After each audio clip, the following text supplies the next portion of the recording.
Hi, I'm Brother Jaron Green, a proud brother of the Epsilon Gamma Lambda chapter of Alpha Phi Alpha Fraternity Incorporated. We are the Boston Alphas. The Epsilon Gamma Lambda chapter of Alpha Phi Alpha Fraternity Incorporated was chartered in 1949, just 4 years after the end of the World War II, and not far removed from the Great Depression. Consider the bleak economic situation of African Americans during this time. Think about being the first one to be laid off from your job. Imagine being the first one to suffer the effects of unemployment and all the after effects that come. In early public assistance programs, African Americans didn't even get the same aid as some of our white counterparts. In 1949, the men of Alpha Phi Alpha set a new chart to be the first not to suffer, but the first to serve, the first to advocate, the first to transcend the times.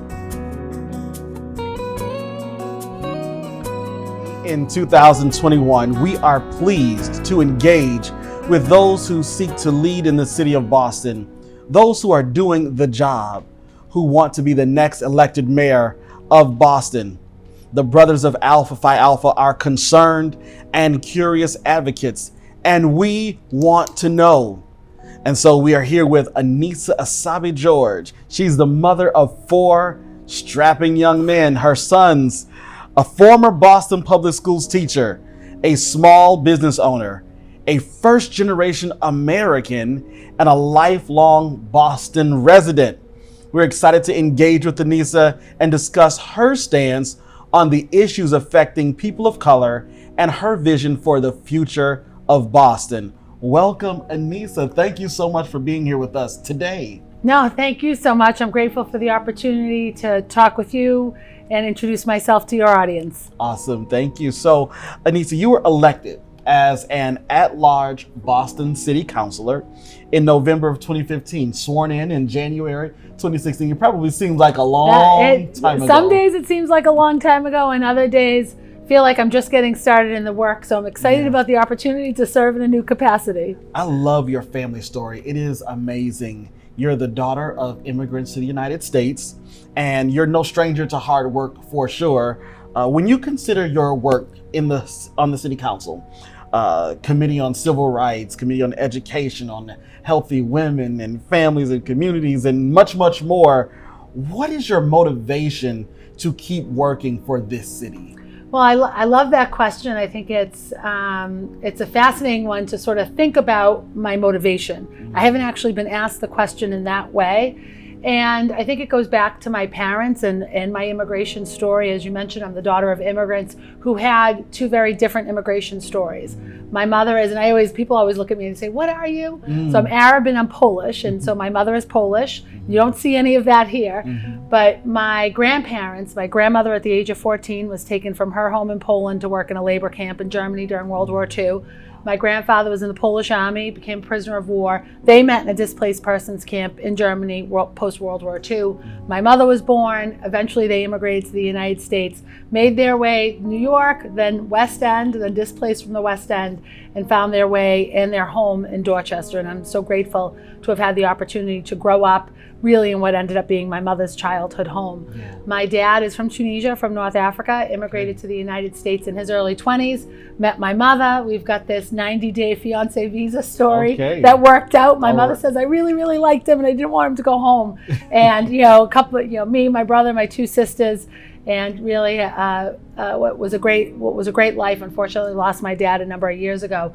But their work, their shared value, especially around education, especially around working hard, especially around building a future for yourself, for your children, and for your family, and for your community, I think by extension, has really driven me to do the work that I've done. I also will say something that's motivated my inner teenage self. I've shared the story a few times.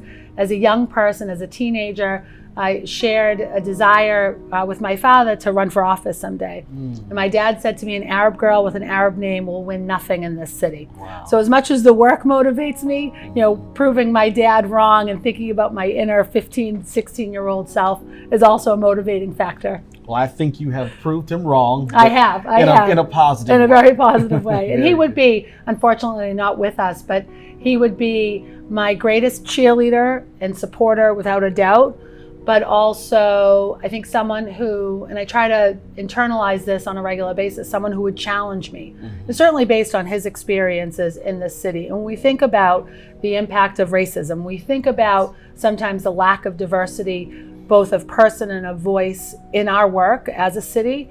I think a lot about my dad and his experience immigrating to this country, being an Arab, being a Muslim in a city that, especially in the part of city that we call home, that wasn't as diverse and as welcoming as it could have been for him. I think about him a lot in my work. Yeah. Thank you. Annissa, I'm glad that you're proving your father wrong in a positive way.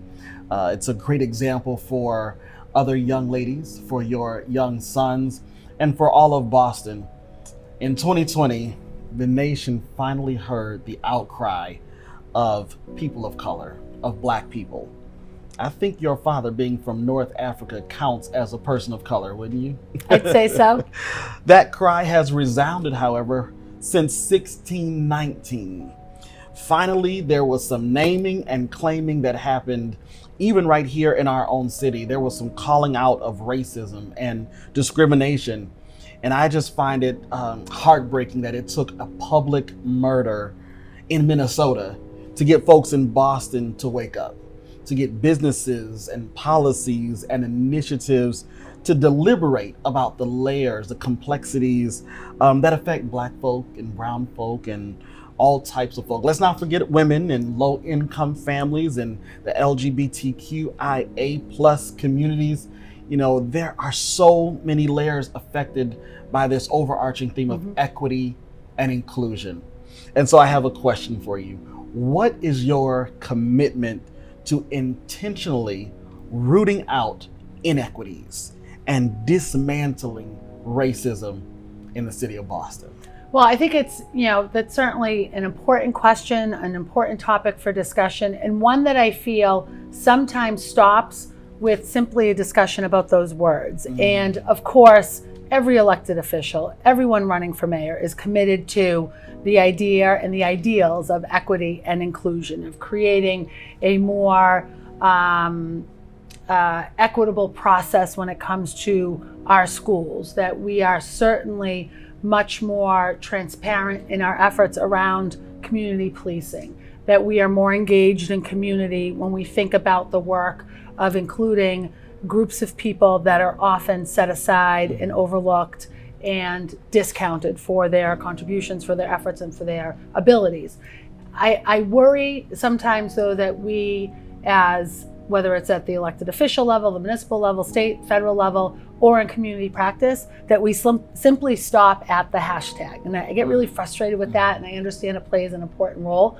But unless we embed it in the work that we do, I don't think it becomes meaningful. For example, we have, and I think one of the major newspapers in town did a survey or a poll on what are the top 3 issues that the candidates for mayor should be focused on. And the 3 issues were housing, number 1, racism and equity, number 2, or it was phrased something like that, and then number 3 was education.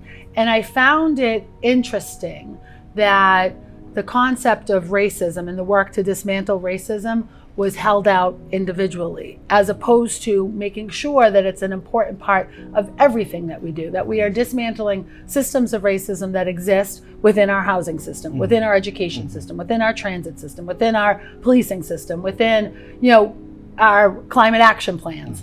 Across the board, we need to make sure that we are always focused on eliminating racism, and the term dismantling systems that are racist, and working towards being a truly inclusive city in all of those components that we do and encouraging it. So for me, it has to be, you talk about that layer, it has to be layered on top of everything that we do. And for me, as mayor of this city, it starts with building a leadership team that is diverse, both racially, ethnically, gender diverse, experientially diverse, and that then when I ask them to join my leadership table and that they are a reflection of the people of Boston, that they're also empowered to do their work, that they're also empowered to inform me, because I can only lead purely by my own personal experiences. And certainly we talk about my dad and internalizing his experiences, my mother's experiences, how that impacted me growing up in this city, all of those pieces. My time in the classroom, my time building a business, my time raising 4 children, Yes. in partnership with my husband. Those are all important experiences, but only I can lead with those. I need others to inform me and be empowered to inform me. And sometimes we miss that in government. Sometimes we miss that in the private sector when you think about someone leading an organization. The people that you put around you have to be empowered and allowed to inform and lead alongside. This is where the saying comes in, and not just the saying, but the thought, the theory, the notion, representation matters. We want a seat at the table, but what we're really asking for is influence, Yes. a real voice. And I like what you're saying, that you will create a board, a cabinet of sorts that includes everyone. Yep. Yeah, and it's important because we can't ever build, there's these conversations around, everyone gets a seat at the table. And we know that not literally everyone can get the seat at the table. That's why you elect leaders. That's why you elect decision makers. That's why you elect policy and legislators. And that's a really important component of our society. That's an important piece of democracy. So when you elect someone to lead the city, I would hope that the people of Boston will have confidence that I will bring people to the table that do represent their experiences, their thoughts, their values across the board. You mentioned my boys, and I really love, obviously I love talking about my boys. They're great kids. But we often talk about women in leadership, and we talk about the role that women in leadership play around motivating and inspiring other young women. But I think it's equally important that men and young men and boys see women in leadership positions, because I should also play a role in inspiring my sons. Annissa, you are a former teacher, an educator. An educator never is a former educator, by the way, just so you know. Every now and then I do get called, I forgot you're a teacher. Yeah. So as a former, let's say, classroom teacher, you now serve on the Boston City Council as chair of the Education Committee. And what's more important, you're a mom of these awesome 4 handsome sons that you love so much. As a parent, I know you understand the desire to see your child do well and to succeed, not just in the classroom, but just in life in general, but certainly to do well in school. We're really trying to build leaders. We're trying to build a better society and pass on something to our kids that's in a little bit better shape than maybe what we received as we were growing up. So here's my question after that whole sermon there. How does the next mayor build a school system for your sons, for my daughters? I'm a girl dad. How do we include Black families and families of color who deserve a world-class education right here in Boston, at all schools in Boston, every by the school, way. every seat. Not just the exam schools, right? Absolutely. So how do we do that from your seat as mayor? So education, as you know, is an important topic for me. It's been a big part of my life. I'm a graduate of the Boston Public Schools. I taught at a district high school for 13 years. My 4 boys are in BPS. My husband's a graduate of BPS. And now I'm chair of the Council's Committee on Education. And I will note that Boston has never elected a teacher as mayor. So I look forward to certainly leading with that lens. And I've been asked for many years, since I've been elected to office, why I think the residents of the city and the voters here in Boston have always supported my candidacy and why I've found success running for office. And I say sometimes it's because I'm a mom, raising a family in the city and dealing with the challenges that comes with raising a family in the city, because I'm a small business owner, and certainly that's an important perspective to have. But I think the reason I've been elected and reelected to office, and I hope it will be a part of my success in running for mayor, is that I've been a classroom teacher. And those 13 years at East Boston High, go East Jets, I'm a Dorchester girl, but I love East Boston, really informed my work and really, added to my experiences, added to my knowledge, added to the information that will help me be a good mayor, a better mayor for all of our kids across our entire district. And too often, our conversations around our schools is focused on the 3 exam schools. I'm a graduate of Boston Tech. I'm a Tech Tiger before it became the O'Brien. And we think about O'Brien, Latin Academy, and Latin School as the shining stars of our district. And I think that's it's wonderful to have shining stars in our district, but it is such a disservice to simply focus on those schools when we've got 125 school buildings in our portfolio. We've got between 52 and 54,000. We unfortunately see some declining enrollment across our district, students across our district. Every child in the Boston Public Schools, every family of a BPS kid deserves an A+ double star experience. Every child. Every child. Yes. And we often talk, and we stop our sentence when we talk about high quality education in our city, we often stop that sentence at kids should have access to. And so that, if you were to finish that sentence or build in context to that sentence, it means that that is a limited opportunity, that it's not every school, it's just option or access to. Every seat in every school, in every building, in every school community should be a high quality experience. And that is around the exam schools, that's around our district high schools, it's certainly around Madison Park Vocational Technical High School, which I'm committed in my first 100 days as mayor to roll out a strategic plan around Madison Park. That's for special education, K-12, that's around early literacy, especially in kindergarten, first, second, third grade. That's around the very unfortunate reality that too many Black and brown boys especially are placed inappropriately in separate special education classrooms. We miss an opportunity to fully teach and engage the whole child.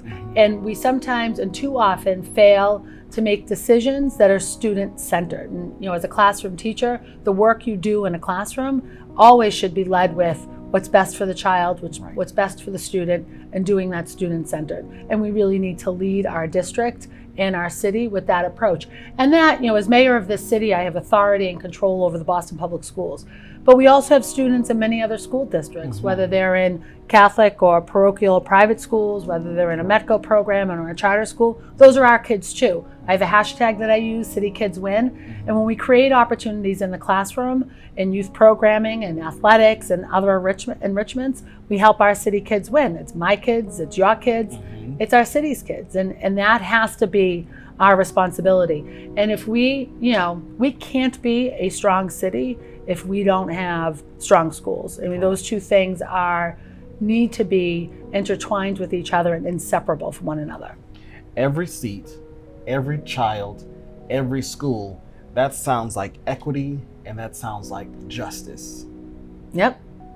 Okay. And that's we've got to lead with that first and center. And when I say out loud that there are schools in this city that I wouldn't send my kids to, that's a problem. That is I'm a former educator, chair of education, and a proud BPS grad. But there are schools in this district that I would be uncomfortable sending my children to. That's a problem. Justice is a social issue as much as it is a racial issue, a public health issue, an education issue, but also a public safety issue. And I want to go there for a little bit and talk public safety. How important is transparency and accountability to the public safety of Boston's most vulnerable? It is the most important. It's the conversation. It is the conversation. When we think about having a just city, that is our goal, to always have a just city and also a safe city. We can do both of those things. And unfortunately, sometimes the conversation leads to, well, you're only able to do one or the other. And I think that that's absolutely the wrong conversation to have. When we think about the role, the task, the job, think about the Patriots, just do your job. When we think about the job of municipal government, when I think about my responsibility as mayor, educating our kids, providing affordable housing across our city, making sure that the potholes are filled, and that we have a safe city. But when we do that work, when we think about the public safety of our city's residents, we need to make sure that we are behaving in a transparent way, that we are holding ourselves accountable for the work that we're charged to do, and that our city's residents feel a sense of inclusion, that they feel that they're experiencing a seat at the table in those conversations. And for me, that is truly what we do when we talk about community policing. And Boston is the model nationally of community policing. We've seen that. I think it's undisputable that we are, but it's an old certificate. We've got to update that certificate. Yes. And the only way that we fulfill the promise of community policing is by making sure that the community, our city's residents, our community-based organizations that are doing important work, especially important work around social justice, are able to have and do work with and be partners with the Boston Police Department in particular, and certainly our other police agencies that are involved in the city of Boston, but Boston Police in particular. And we can truly update that community policing certificate or citation or whatever it is, and put that in true practice across our city. So we're leading, but with perhaps an expired or maybe an old certificate in this badge of honor of community policing.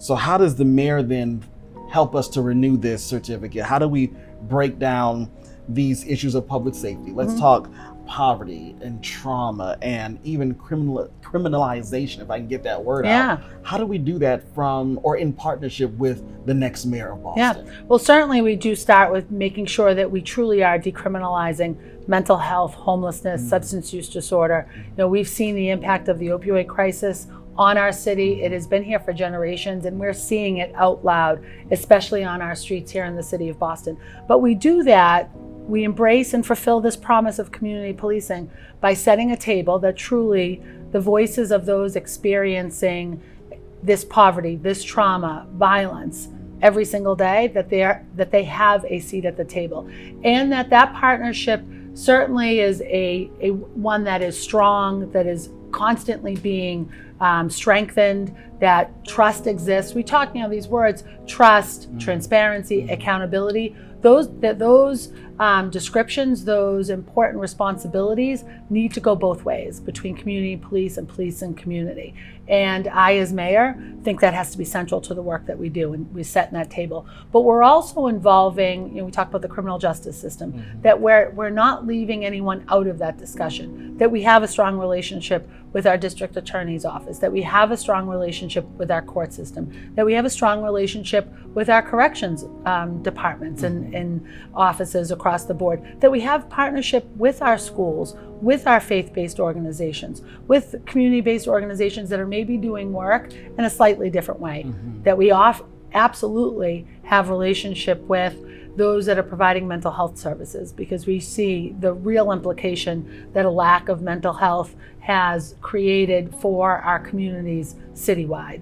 So when we create a system that is strong, when we build upon some, I think, loose connections that exist right now and some ever-evolving relationships, we can do that. We have to do this work though together and in partnership, and not set up sort of this conflict of relationship between the community and the police. You mentioned the opioid crisis in Boston and the mental health crisis and the decriminalization of mental health in Boston. Long before COVID-19 hit the city of Boston, upended life around the world for us, we were already experiencing this public health tragedy. The convergence of mental and behavioral health and homelessness and substance use disorder, it's at a crisis, and the intersection where we get to see it is Massachusetts Avenue and Melnia Cass Boulevard, the infamous Mass and Cass. Yeah. And it's heartbreaking, but it is an issue that we must address head on. We can't simply roll up our windows, wait for the next green light, lock the doors. We really must pay attention to it. And so I guess my question for you, Annissa, is how do you address this multi-layered issue of health and safety and the crisis of Mass and Cass? Yeah, no, it's absolutely a crisis when we think about what's happening at Mass and Cass, the chaos that individuals are experiencing, the heartache and the trauma it's created for families, and the impact it's had on community. When we think about residents in the South End and Lower Roxbury in particular, when we think about those that have built businesses in that area or going to work every day, it has far-reaching impacts. And we talk often about Mass and Cass and the crisis of the opioid epidemic right there. But we sometimes forget that it's also happening in Andrews Square. It's also happening in Nubian Square, in Edward Everett Square, and across our city, downtown Boston, the North End, Charlestown. Every part of our city no part has been left untouched by this crisis, but we see it play out in a very real way at Mass and Cass. And for sure, over this last year and a half, it has become a crisis of epic proportions. And we see that as a reflection of the rising costs of housing in the city. We see it because there's been a tremendous lack of appropriate mental health services. And certainly we see it because the drugs in the market have changed. And it's a substance use disorder that many individuals are faced with. And we're also seeing what we're calling now a stimulant use disorder as the drugs have changed. Increase in overdose, increase in violence, increase in sexual violence, greater victimization of trans Black women in particular, and then women across sort of that Mass and Cass area, but certainly beyond. And we've got work to do. I've advocated through my time on the council. When I joined in 2016, I found a committee focused on homelessness, mental health, and recovery. And that brought me to the work around ending family homelessness here in the city of Boston. It also brought me to the work that we need to do at Mass and Cass. Unfortunately, that committee was disbanded a year and a half ago under new council leadership. And unfortunately, it also resulted in, although I continued to do some of this work on the side, it resulted in, I think, less of a focus by the Boston City Council. I've advocated for using the ARPA funds that are coming in from the federal government to focus on the opioid crisis. We have a moment in time because of COVID where there is capacity right now in detox, that there is capacity in longer term recovery. There's still a shortage in the workforce because of COVID, and we can use some funds, I think, to right size that. But we do have a moment in time to help individuals who are in crisis access a lifetime of wellness, a lifetime of recovery. We also need to do this work in partnership with other cities and towns. I'm committed in my first 100 days in office to convene a task force, a working group, something in partnership with other local leaders. When we think about other municipalities, we think about our partners at the state level and the state legislature, as well as in government, state government, to help in this issue. 65% of individuals who are at Mass and Cass are not originally from the city of Boston. We need to work in partnership with other municipalities to get programs in place. We are doing most of this work here in the city of Boston, but we see our continuum of care collapsing under the pressure of this crisis, of this epidemic. So we need help. We need a lot of help in order to help individuals who are in significant crisis, many experiencing multiple overdose episodes, and we see a spike as well in AIDS and HIV. We've got work to do, and it needs to happen now, and that's why I'd like to access, and will as mayor access, some of that federal funding to help.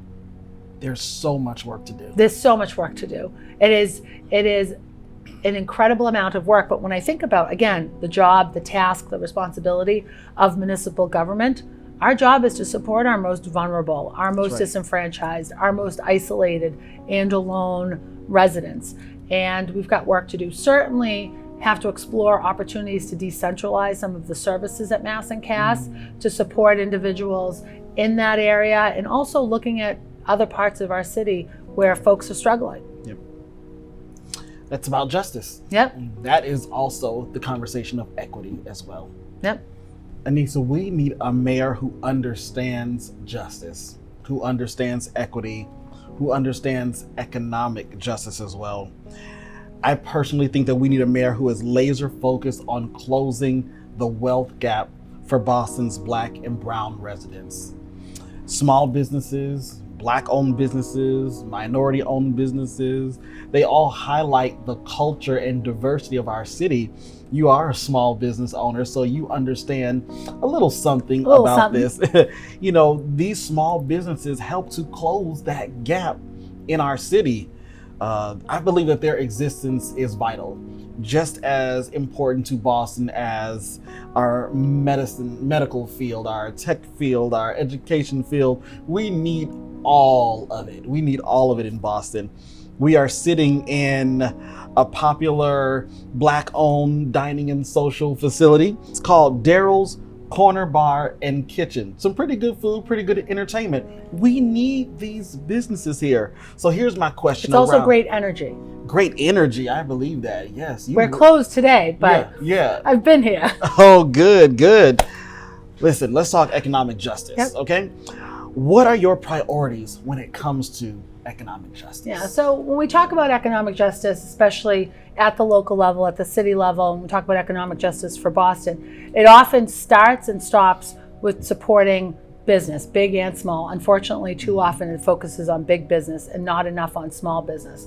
Before I talk about the impact that we need to have in supporting our small and local businesses, I want to spend most of my time talking about that. I want to just say out loud that economic justice is also education justice. If we're not offering that high quality education to our kids, down the road, they're not going to have an opportunity to engage. It's why my first 100 days as mayor, we'll roll out a strategic plan for Madison Park Vocational Technical High School. We have talent in this city. We just need to train them. When we think about new industry, new business, new opportunities for our city's people, for our city kids, we need to make sure that they can grab hold of those opportunities, and talent is key. So it's construction trades, it's cosmetology, it's culinary arts, it's also life sciences, financial services, healthcare, green jobs. All of that goes and should go right through Madison Park Vocational Technical High School. It's also about climate justice. It's also about transit justice. It's also about housing justice. And when we talk about the wealth gap, especially the wealth gap between white families, black families, and Latino families, that wealth gap almost always exists through housing ownership. And we have to, if we're going to talk about economic justice, we need to create opportunities for black families and Latino families as well to own a piece of this city.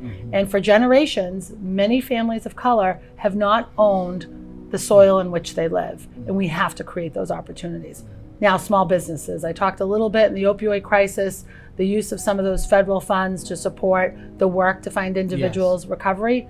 The rest of that money needs to go to small businesses, and small businesses that build our communities, employ our city's residents, and help our neighbors build wealth. And for me, this last year and a half in particular, and that ARPA money is around recovery. It's the American Recovery Plan Act. It's the dollars to help, for me, small businesses that have lost so much over this last year. And yes, the outdoor dining is fantastic, but it helps only a little bit for this current recovery. Too many small businesses over this last year and a half in particular have been robbing Peter to pay Paul, to keep the lights on, to pay the rent, to do what they need to support their employees, their community, their family, to put food on their families at home, never mind in their restaurant. So we've got to invest significant dollars from that ARPA money into our small businesses across the city. And when we think about, I think that the number is something like 23% of small businesses in this city will not reopen post-COVID. Entrepreneurs, small business owners are innovative, are creative, like to take on new opportunity. We should be funding that innovation. We should be funding that creative thinking. And we should be starting with our businesses owned by people of color right here in the city of Boston. And that's on the private side. As mayor of this city, we've got to open the doors at City Hall to encourage, to increase partnership with locally owned businesses that want to do business with the city. And we talked a lot over this last year because of the report around the lack of vendors that are owned by people of color and women in this city. 1%, just less than 1% of our city's dollars. We've got to change state law. I filed legislation, a home rule petition at the city council to change state law, one small step to break down some of those larger contracts so that smaller operations can bid on that work. We've got to do that and so much more. So, Councilor Essaibi George, I want to thank you for your time today with myself and the brothers of the Epsilon Lambda chapter of Alpha Phi Alpha Fraternity Incorporated. We thank you for your thoughtful answers, for your transparency and accountability, even in this interview today. There's so much work to do in the city of Boston, and we appreciate you for doing the work before you become mayor. Thank you so much. Here's my final question for you. Are you the right person for Boston? simply yes. The answer is yes. I am the right person to lead this city. I'm excited to take my experiences from these last almost 6 years now, serving as an at-large member of the City Council. My experience is building a business and raising a family. And I think most importantly, my experience is being a classroom teacher. Those 13 years at East Boston High, working with our city's kids, has inspired me, has motivated me, plus my dad, to do this work. And I'm excited to lead this city through the rest of COVID, beyond COVID, into what I refer to as a rebirth and a fulfillment of Boston's promise to its people, whether first generation American like me just came here last week or have been here for generations. We've got work to do. We've got work that's left undone, and I look forward to leading and doing that work. Excellent. So tell us, how can we learn more about you, your website, any way that we can contact you? How do we get to Annissa? I love it. Well, you can check out our website for the campaign. It's AnnissaForBoston.com, ANNISSAFOR, Boston.com. You can also email me, Annissa at AnnissaForBoston.com. Would love to engage, would love to have your vote and your support. But I think more important than all of that, although the vote's pretty important, what I'd love is your solutions. I think it's really important that the people of Boston drive the agenda, drive the work, and really guide me in what you'd like to see done here in the city of Boston. I certainly have my core values, the work that I've started that's underway, but tell me about your passion. Tell me about what you'd like to see from your next mayor, and let me work with you to get it done. Thank you so much. The Boston Alphas, thank you. And I want to thank the Boston Alphas for your engagement over the course of this campaign. We've got 2 more weeks until the preliminary. I'm sure we'll see each other post-preliminary. I'm hopeful to be in the top 2 vote getters, but you've been really engaged in this process, and I'm grateful for what you've done. Thank you so much. And thank you all for taking some time out to listen, to view this little conversation today. I need to remind you that your voice and your vote matters. So be sure that you're registered to vote, and be sure that you show up to the polls on September 14th. Know your polling place and vote your conscience. Remember that a voteless people is a hopeless people. But if you stick with the Boston Alphas, like Annissa said, we'll always help you keep hope alive. Thank you again.